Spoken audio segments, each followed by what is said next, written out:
που μπορείτε να πετάξετε τα χρήματά σας αν δεν τα χρειάζεστε. Τιμή τους στα 500 ευρώ. 500 ευρώ για ένα κόσμημα από τη συγκεκριμένη μάρκα, αλλά να μην το εστιάσουμε μόνο στη συγκεκριμένη μάρκα. Αυτό συμβαίνει συνήθως με όλες τις high-end luxury μάρκες, όταν έχει να κάνει ειδικά για κόσμημα. Οπότε να κάτσουμε να κάνουμε λίγο ένα breakdown το τι ακριβώς αγοράζουμε με τα 500 ευρώ, για παράδειγμα, που πήρε το παιδί. Η αντιστοιχεία των 500 ευρώ θα μπορούσε να είναι κάλλιστα γύρω στα 50 ευρώ από οποιοδήποτε άλλο brand. Τα περισσότερα high-end luxury brands στα κοσμήματά τους χρησιμοποιούν μείγματα, τα λεγόμενα alloys, τα οποία έχουν βάση το νικέλιο, το χαλκό ή διάφορα άλλα πολύ φτηνά υλικά, τα οποία όμως είναι βέβαιο ότι ειδικά στα ευαίσθητα δέρματα θα δημιουργήσουν αλλεργίες. Υπάρχουν φυσικά υποαλλεργικά υλικά τα οποία μπορείτε να χρησιμοποιήσετε, όπως είναι για παράδειγμα το ασίμι ή το χειρουργικό ατσάλι που χρησιμοποιείται συνήθως στα piercings. Υπάρχουν πάρα πολλά άλλα, αλλά όχι οτιδήποτε έχει να κάνει με νικέλιο, κάδμιο, μόλιβδο κτλ. Τα οποία είναι 100% αλλεργιογόνα.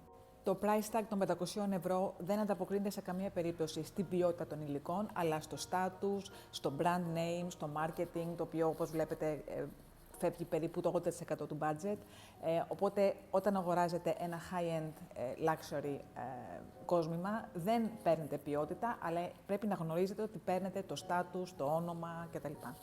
Ακόμα και αυτά τα οποία αναφέρονται ως επιχρυσωμένα ή επαργυρωμένα, ακριβώς επειδή είναι πάρα πολύ λεπτό το στρώμα της επιχρήσεως ή της επιμετάλλωσης γενικότερα, φεύγει πολύ γρήγορα, οπότε έρχεται σε επαφή το δέρμα με το αλλεργιογόνο μέταλλο, όπως είναι για παράδειγμα το νικέλιο, και έτσι δημιουργούνται ο κνισμός, οι αλλεργίες, η φαγούρα κτλ.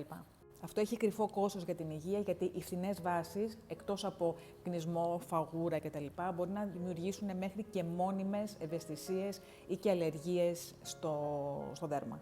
Το δέρμα μας είναι το μεγαλύτερο όργανο του σώματος. Πρέπει να προσέχουμε πάρα πολύ τα πράγματα τα οποία οτιδήποτε έχετε σε άμεση επαφή με αυτό, όπως είναι για παράδειγμα τα κοσμήματα, πρέπει να είναι 100% υποαλλεργικά με πιστοποιητικά.